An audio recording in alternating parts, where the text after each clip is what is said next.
A paz do Senhor, meus irmãos do grupo Amigos da Bíblia. Hoje é o dia 14 da leitura do Novo Testamento em 90 dias. E hoje vamos falar sobre Marcos capítulo 3 e 4. Marcos capítulo 3. As multidões continuam a seguir Jesus, conforme a gente lê nos versículos 7, 20 e 32 do capítulo 3. Mas agora as pessoas têm de se decidir a respeito de Jesus. Marcos registra 5 dessas decisões. Primeira, ele não obedece à lei, conforme a gente pode ver entre o versículo 1 até o 6. De forma deliberada, Jesus viola pela terceira vez a tradição judaica do sábado. O homem com a mão ressequida não fazia ideia de que Jesus iria à sinagoga para curá-lo. Portanto, não ficaria aflito em esperar mais um dia. Contudo, Cristo queria fazer mais que apenas curar um homem. Ele também queria ensinar aos fariseus que Deus quer que seu povo tenha liberdade, não que sofra por causa da escravidão religiosa.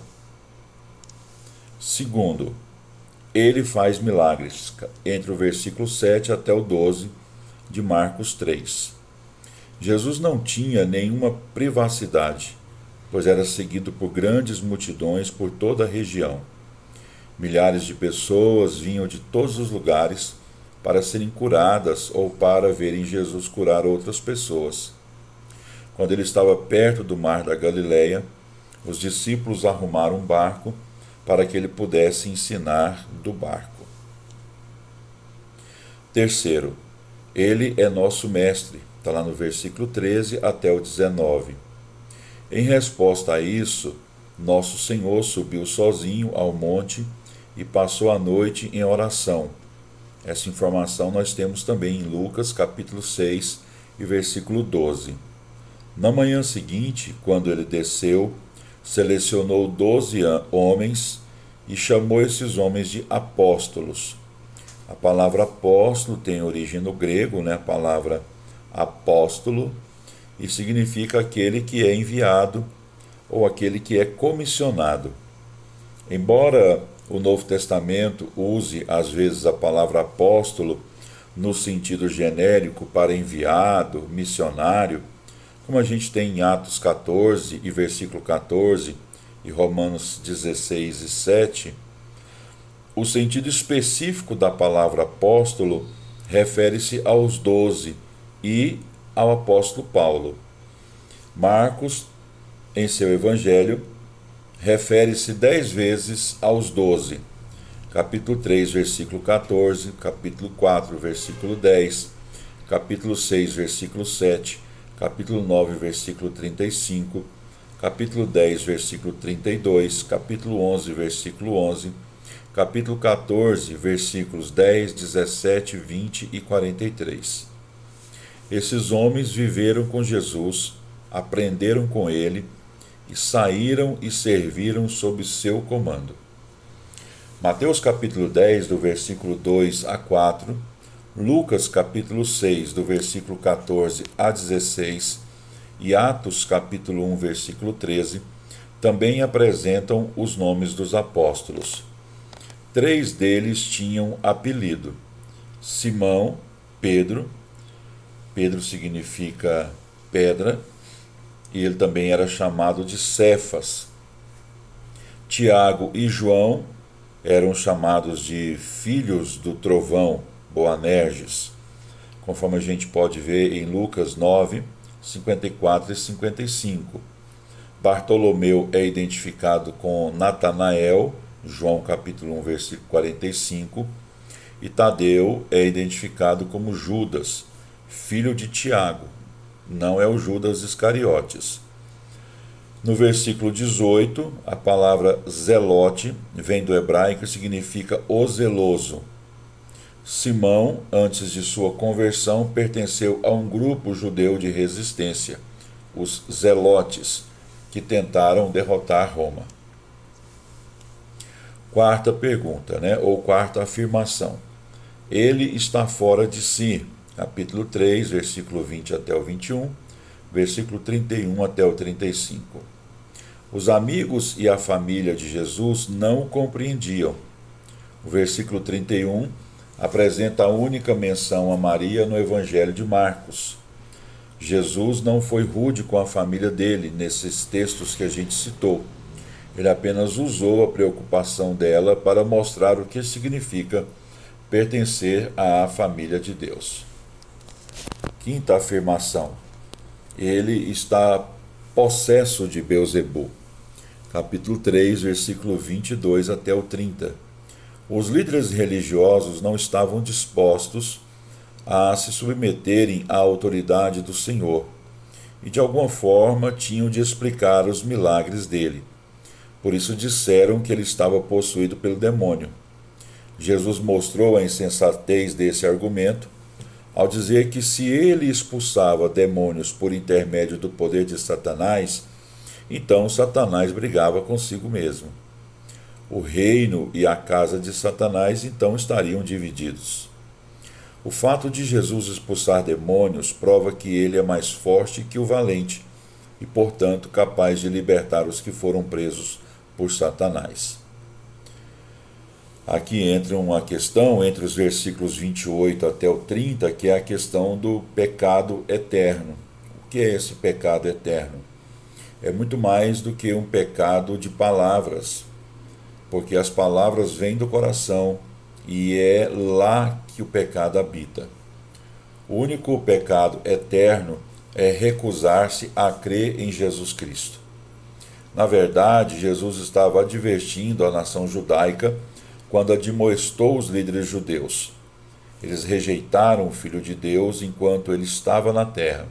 No entanto, os líderes ainda se recusavam a crer quando o Espírito veio no Pentecostes e os crentes fizeram muitas maravilhas.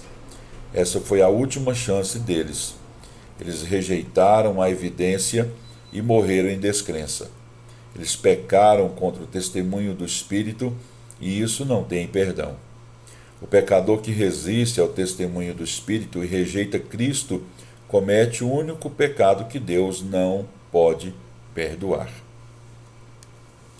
Marcos, capítulo 4. Marcos usa a palavra parábola 8 vezes nesse capítulo. Capítulo 4, versículo 2, versículo 10 e 11, versículo 13, versículo 30, versículo 33 e 34. Parábola significa pôr lado a lado, comparar. Jesus usava imagens conhecidas para ajudar a explicar verdades espirituais de sua mensagem sobre o reino. Ele usava essa abordagem a fim de despertar o desatento, instruir o interessado e ainda esconder a verdade de seus inimigos, que a usariam contra ele. Esse capítulo apresenta 4 responsabilidades das pessoas de Deus: semear, iluminar, colher e crer. Vejamos. Semear. Capítulo 4, versículo 1 até o 20 e o versículo 30 até o 34. Jesus explicou a parábola e enfatizou que conhecê-la é fundamental para entender todas as parábolas, de acordo com o versículo 13. A não ser que nosso coração esteja preparado para receber a semente da palavra, não cresceremos em graça e em conhecimento. Originariamente, o semeador era Jesus, que veio para semear a palavra de Deus, que é a semente, e para buscar a colheita.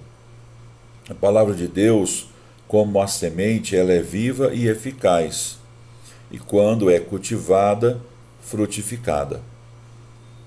Contudo, há forças que tentam impedir que a semente frutifique. Satanás tira a semente dos corações duros, a carne produz uma resposta temporária nos corações superficiais, e o mundo atrapalha o crescimento nos corações ocupados. O solo bom representa o coração preparado, que recebe a semente e frutifica em vários graus distintos: fruto, mais fruto, muito fruto. A gente pode ver essas expressões em João capítulo 15, versículo 1 até o 8. Não devemos ficar jubilosos com um falso crescimento, conforme indica lá os versículos 30 até o 34 de Marcos 4. A semente de mostarda é minúscula, porém, quando cresce, torna-se um arbusto grande, não uma árvore. Aqui há uma alusão de que Satanás, as aves no arbusto, no versículo 15, encorajam o falso crescimento que dá espaço para que o inimigo trabalhe. O verdadeiro povo de Deus sempre foi minoria. Todavia, a igreja confessa é muito parecida com uma árvore grande e cheia de ramos. Capítulo 4, versículo 21 até o 25, iluminar.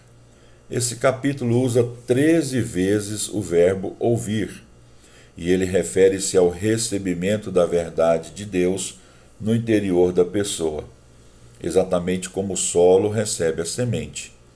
Devemos estar atentos à maneira como ouvimos e ao que ouvimos, pois essas coisas determinam o que temos para compartilhar com os outros. Não recebemos a palavra a fim de que apenas nós mesmos a desfrutemos. Nós a recebemos para compartilhá-la, da mesma forma que a lâmpada tem a finalidade de iluminar a casa toda. No capítulo 4, versículo 26 até o 29, nós temos a ênfase em colher. Podemos resumir essa parábola em 4 palavras: semear, versículo 26, dormir, versículo 27, crescer, versículo 28, e colher, versículo 29. Tudo que podemos fazer é semear a semente. Apenas Deus a faz crescer. Não podemos fazer a semente crescer. Na verdade, não entendemos totalmente seu crescimento. Nossa tarefa é semear a semente e ficar atentos à época da colheita. Aqui a palavra dormir é apenas um lembrete de que as pessoas que trabalham duro também precisam de descanso. Se os trabalhadores não se cuidam, não têm condição de fazer o trabalho que Deus os chamou para fazer. E do versículo 35 até o 41 de Marcos 4, nós temos aqui a ênfase na expressão crer. Jesus concluiu a lição e, a seguir, fez um teste inesperado com os discípulos. Eles tinham ouvido a palavra de Deus e a palavra deveria fazer crescer a fé deles. Infelizmente, eles fracassaram no teste. Embora as tempestades violentas e inesperadas não sejam incomuns no mar da Galileia, parece que essa teve origem satânica. Versículo 39, a palavra repreendeu é a mesma usada quando Jesus expulsava demônios. Talvez o inimigo quisesse impedir Cristo de chegar a Gadara, local em que ele libertaria 2 endemoniados do poder de Satanás. Você pode sorrir na tempestade com Cristo no navio, se sua fé estiver nele e apenas nele. Eu encerro aqui mais um vídeo, lembrando que os nossos comentários são baseados no comentário bíblico Wiersbe e que nós sempre vamos tirar de lá lições preciosas para os nossos vídeos, para os nossos comentários. Deus abençoe cada um de vocês e até o próximo vídeo.